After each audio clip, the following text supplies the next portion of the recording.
தந்தையானேன் உன்னாலே அப்பா என்றாய் என் மகளே, உன்னை மகளாய் பெற்றெடுக்க என்ன தவம் செய்தேனோ.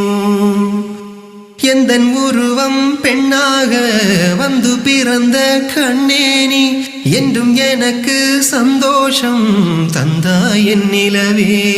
கொஞ்சம் மழலை பேச்சில் அப்பா என்று அழைத்தாய், உன்னை கொஞ்சும் போது சிரிப்பினில் சிறை பிடித்தாய். ஒரு தங்க நிலவை கையில் ஏந்தினானே, வெள்ளி நிலவை காட்டி சோறு ஊட்டுவேனே. தந்தையானேன் உன்னாலே அப்பா என்றாய் என் மகளே, உன்னை மகளாய் பெற்றெடுக்க என்ன தவம் செய்தேனோ. நீ தவழ்ந்து எழுந்து விழுந்து மெல்ல